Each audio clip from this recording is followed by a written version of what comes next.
1월 12일 월요일. 구겨진 수표. 한 강사가 많은 사람이 모인 세미나에서 갑자기 5만원짜리 지폐를 들어 보이며 물었습니다. 이 돈이 갖고 싶은 사람은 손을 들어 보십시오. 거의 모든 사람들이 손을 들었습니다. 그러자 강사는 그 지폐를 손으로 구기기 시작했습니다. 지금도 갖고 싶습니까? 사람들은 잠시 놀랐지만 여전히 손을 들었습니다. 이번에는 지폐를 바닥에 떨어뜨린 뒤 발로 밟아 더럽혔습니다. 그리고 다시 물었습니다. 그래도 이 돈을 원하십니까? 거의 동일한 손들이 다시 올라갔습니다. 강사는 미소를 지으며 말했습니다. 제가 아무리 구기고 짓밟아도 이 돈의 가치는 변하지 않습니다. 여러분의 삶도 그렇습니다. 때로 실패하고 실수하고 사람들에게 상처받아 바닥에 떨어질지라도 여러분의 가치는 절대로 줄어들지 않습니다.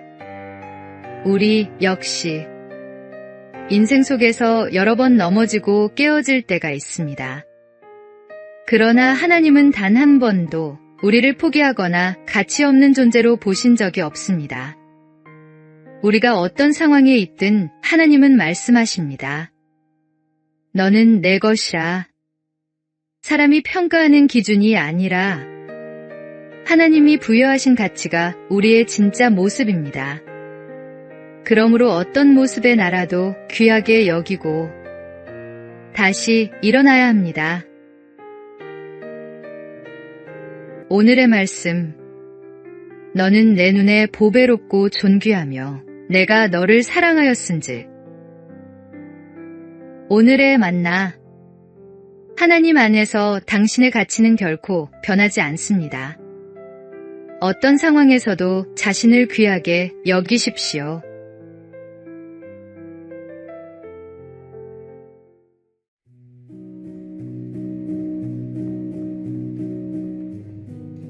(1월 13일) 화요일. 두 그루의 나무. 한 동산에 두 그루의 나무가 있었습니다. 하나는 키도 크고 가지도 무성했지만 다른 하나는 작고 연약했습니다. 작은 나무는 자신이 자라지 못하는 이유를 큰 나무 탓으로 돌리며 늘 불평했습니다. 나무 때문에 햇빛이 안 들어. 저 나무만 없다면 나도 잘 클 텐데. 어느 날 나무꾼이 동산을 지나가자 작은 나무는 속삭였습니다. 아저씨, 저 옆에 있는 큰 나무를 베어가세요. 정말 좋을 거예요.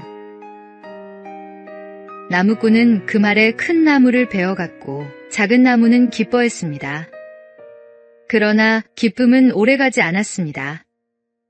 그늘이 되어주고 바람을 막아주던 큰 나무가 사라지자 뜨거운 햇빛과 거센 바람이 그대로 작은 나무를 덮쳤고 곧 그는 쓰러지고 말았습니다. 우리 삶에도 이런 착각이 있습니다.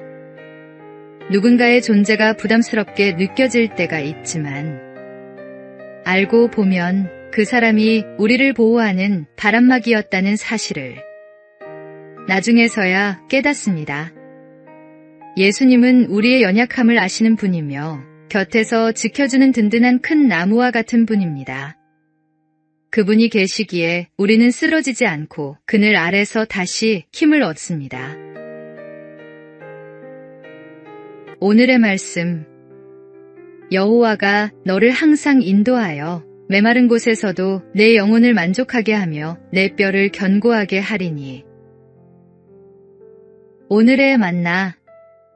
주님께서 우리를 지키시는 방법은 때로 우리가 이해하지 못할 수 있습니다.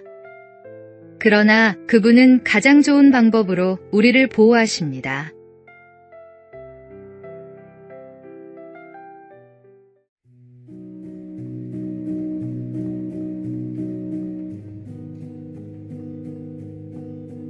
(1월 14일) 수요일. 오팔의 비밀. 한 보석 가게에서 있었던 일입니다.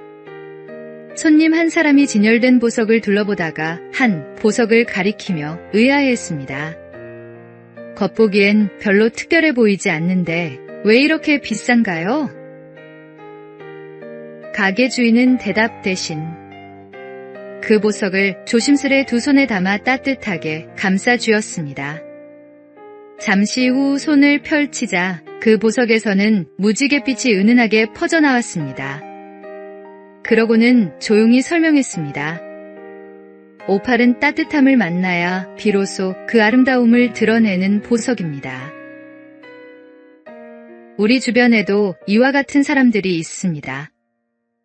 따뜻한 마음을 기다리며 잠시 빛을 숨기고 있는 이들. 관심과 배려를 만나야 진가를 드러내는 귀한 존재들 말입니다. 혹시 우리는 차가운 눈빛과 바쁜 걸음으로 그들을 스쳐 지나고 있지는 않을까요? 오늘 하루 누군가를 보석처럼 빛나게 해보면 어떨까요? 거창할 필요도 없습니다. 따뜻한 한마디, 이해하는 눈길, 조용한 격려 한 번이면 충분합니다. 우리의 온기가 닿는 순간 그 사람 안에 숨겨진 빛이 놀랍도록 아름답게 드러날 것입니다. 오늘의 말씀, 새 계명을 너희에게 주노니 서로 사랑하라. 내가 너희를 사랑한 것 같이 너희도 서로 사랑하라. 오늘의 만나, 오늘 누군가에게 따뜻한 온기를 전하십시오. 당신의 사랑이 누군가를 빛나게 할 것입니다.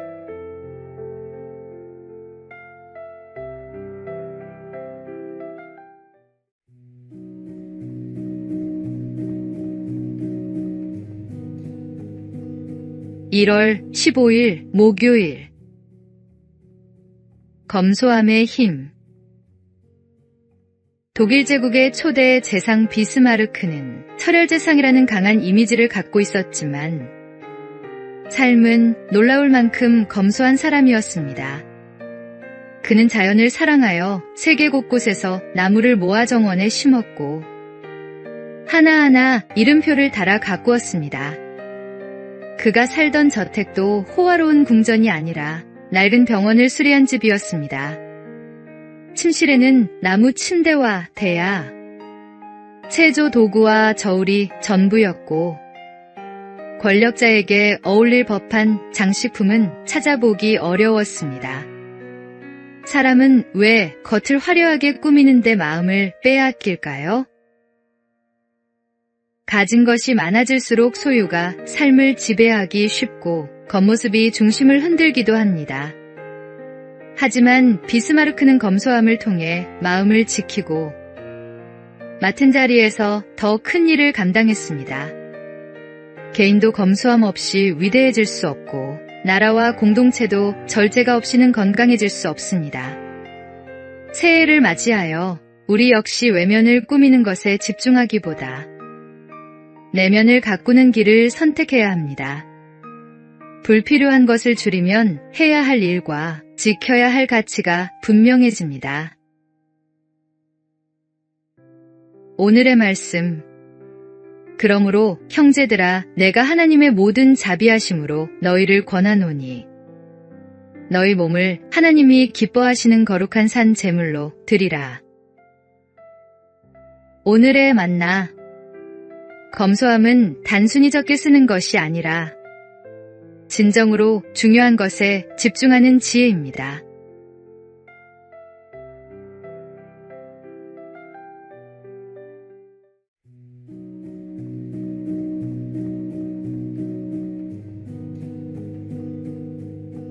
(1월 16일) 금요일.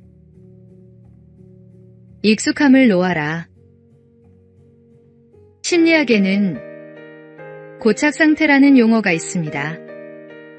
어린 시절의 습관이나 감정에 머무르며 그 안에서 안정감을 찾는 현상입니다. 찰스 슐츠의 만화 피너츠에 나오는 라이너스가 좋은 예입니다. 그는 늘 낡은 담요를 들고 다니며 담요가 있어야 마음이 편안하다고 말합니다. 누군가 왜 버리지 못하느냐고 묻자 그는 담담히 크면 이걸로 멋진 운동복을 만들 거예요 라고 답합니다. 익숙함을 놓지 못하는 모습은 우리 안에도 있습니다. 하지만 병아리는 다시 껍질 속으로 들어가지 않고 나비는 누에고치로 돌아가지 않듯 성장은 늘 새로운 공간에서 이루어집니다. 예수님도 무덤에서 다시 돌아가신 적이 없듯이 하나님은 우리를 변화의 자리로 부르십니다. 새해를 향해 다짐했음에도 며칠 만에 예전 습관으로 돌아가는 모습을 발견한다면 우리는 여전히 고착의 틀 속에 머물러 있는 것일지도 모릅니다. 새로워지기를 원한다면 익숙함을 붙잡던 손을 먼저 펴야 합니다. 고착 상태를 벗어나 날마다 새로움을 선택할 때 하나님께서 준비하신 변화와 희망이 열립니다. 오늘의 말씀. 그런즉 누구든지 그리스도 안에 있으면 새로운 피조물이라. 이전 것은 지나갔으니 보라 새 것이 되었도다. 오늘의 만나.